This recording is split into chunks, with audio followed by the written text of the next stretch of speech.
평양 정상회담 이제 하루 앞으로 다가왔습니다. 실무 준비를 위한 선발대는 어제 경의선 출입사무소를 거쳐서 평양에 이미 도착해 있고요. 청와대도 이재용 삼성전자 부회장을 포함한 4개 기업 총수 등 200여 명 규모의 방북단 명단을 발표했습니다. 특히 이번 방북에는 재계 인사들이 많이 포함이 됐는데요. 남북 경협 논의에도 탄력이 붙을 거란 기대가 나오고 있습니다. 과연 새 돌파구가 열릴 수 있을지 전문가와 이야기 나눠보겠습니다. CEO스코어의 박주근 대표입니다. 어서 오세요. 안녕하십니까. 네, 안녕하세요. 어제 이제 회담에 동행할 공식 수행원, 특별 수행원이 발표됐는데 역시 관전 포인트는 4대 그룹이었던 것 같습니다. 네, 어떻게 보셨습니까? 지금까지의 남북 관계가 총론적 관계였다면 이번 방북을 통해서 강론적 관계로 아마 급부상하는 하나의 메시지가 아닐까 됩니다. 특히 북한이 가장 원하는 게 경제 협력이지 않습니까? 그래서 아마 경제단을 가장 많이 크게 꾸렸고 무엇보다도 가장 큰 의미는 지난 2000년, 2007년도에도 삼성그룹 총수는 한 번도 가지 않았습니다. 이번에 이재용 부회장이 간다는 것이 아마 가장 큰 그런 의미에서 큰 방점을 찍은 의미가 되지 않을까라고 생각합니다. 네, 뭐 사실 명단을 보신 분들이라면 대부분의 평이 참 경쟁의 인사가 눈에 띈다라는 건데 주요 기업 총수들이 참석을 합니다. 물론 현대차그룹의 정의선 부회장은 일단 일 때문에 참석을 못합니다만 이 4대 그룹 총수의 동시 방북은 이번이 처음이라고요.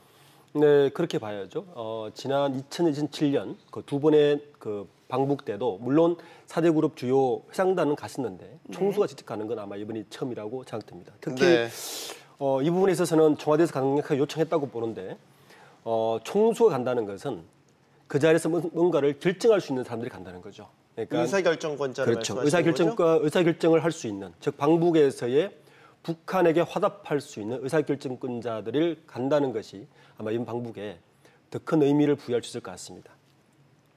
과거 2007년에 보면은 제 기억으로는 최태원 SK 회장도 당시에 40대였는데도 사절단에 포함이 돼서 간 것으로 알고 있거든요. 맞습니다. 네. 맞죠? 그러니까 아예 처음은 아닌 거잖아요. 그렇습니다. 지금 세 번째 사실 방북이죠. 먼저 좀 그 역사를 보면 2000년도에는 정몽원, 돌아간 정몽원 현대 아산 그 이사, 그 삼성에는 윤종영 전 부회장이 갔고요. 돌아서 구본무 회장이 갔습니다. 그리고 송길승 SK그룹 회장이 갔고요. 2007년도를 가면 구본무 회장은 사실 2번 갔습니다. 그리고 윤종영 부회장도 갔고요. 그리고 정몽구 현대자동차 그룹 회장도 갔고 최태원 SK그룹 회장이 갔죠. 그래서 이번에 재방북을 하는 인사는 사실 SK그룹의 최태원 회장이 2007년도에 이어서 2번째 방북이 되는 것입니다. 그렇군요. 삼성이 재계 1위라는 상징성이 분명히 있기 때문에 역대 2000년과 2007년도를 보면 윤종영 부회장이 이제 대리 참석을 했었고 이번에 처음으로 이제 이재용 부회장이 재판 중임에도 불구하고 참석을 했다는 게 그런 의미는 아마 정부에서 강력한 요청이 있을 것으로 봅니다. 일반적으로 삼성은 총수가 가는 거를 굉장히 꺼렸었거든요. 여러 가지 의미가 있었죠. 근데 이번에 이재용 부회장이 직접 가는 거에 대한 의미는 아마 다른 그룹도 물론 중요하지만 아마 그 북한 입장에서는 색다른 의미로 봐야 될 것 같습니다. 그런데 반대로 본다면 재판 중인데 그것도 국정농단이라는 사상 초유의 재판 중인데 이재용 부회장이 과연 방북 명단에 포함되는 게 맞았냐라는 반대의 목소리도 분명히 있는 것 같습니다. 네, 그렇습니다. 주말 내내 시끄러웠죠, 사실.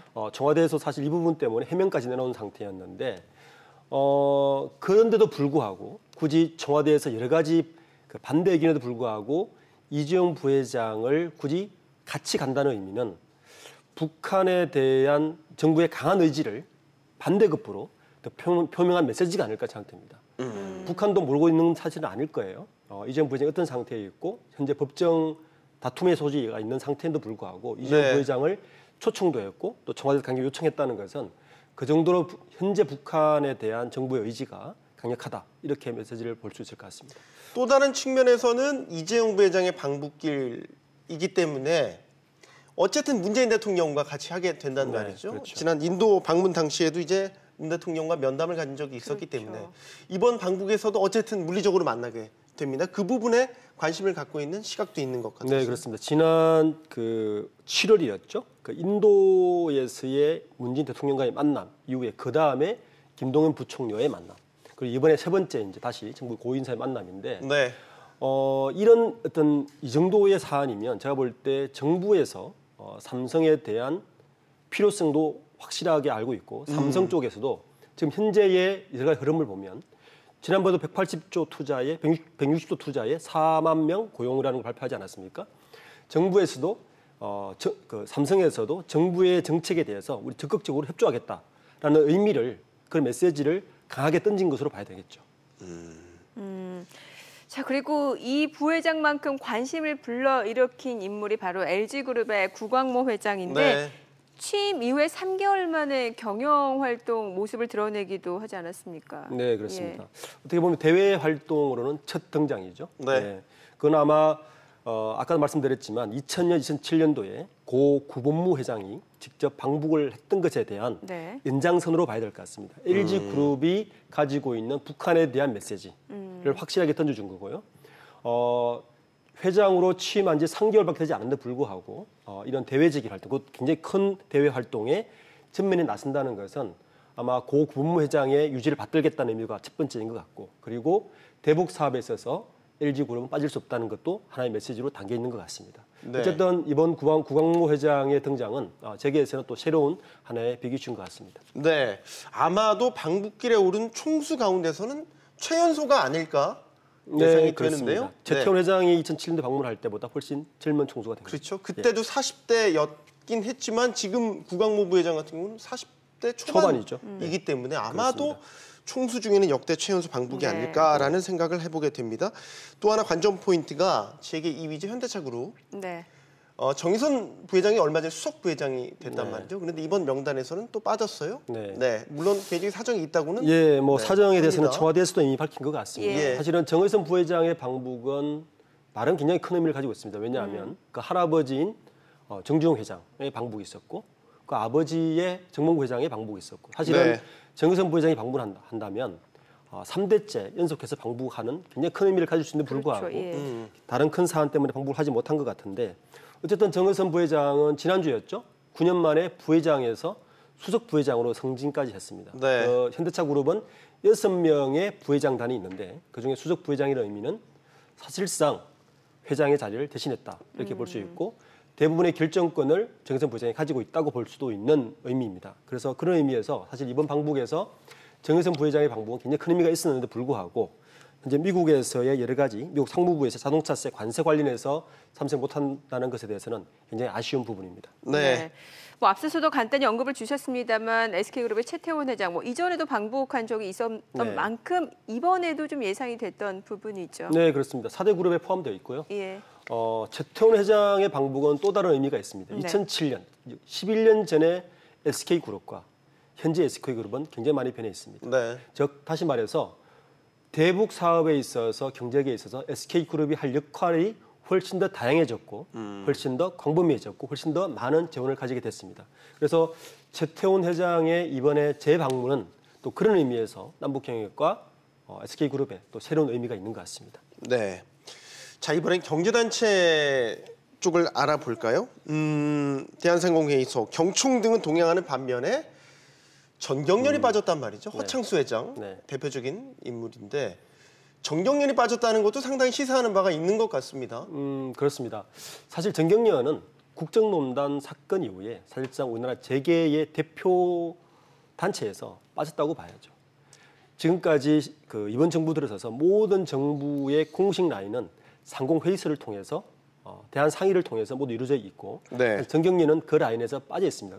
그래서 이번 방북에서도 전경련이 빠진 것은 어찌 보면 그런 연장선상에서 당연한 결과이지 않을까 그렇게 생각됩니다. 대정부 소통 창구가 창구에서 이제 이미 전경련에서 대한상공회의소로 바뀌었다는 게 빠졌다. 이번 방북 명단에도 다시 한번 확인할 확인이 수 있는 됐다라는 거고, 그 외에 또 보면은 되게 눈에 띄는 인물이 이제 이재용 소카 대표가 네. 또 참석을 했고, 장병규 4차 산업혁명위원회 위원장도 이번에 동행키로 했단 말이죠. 네.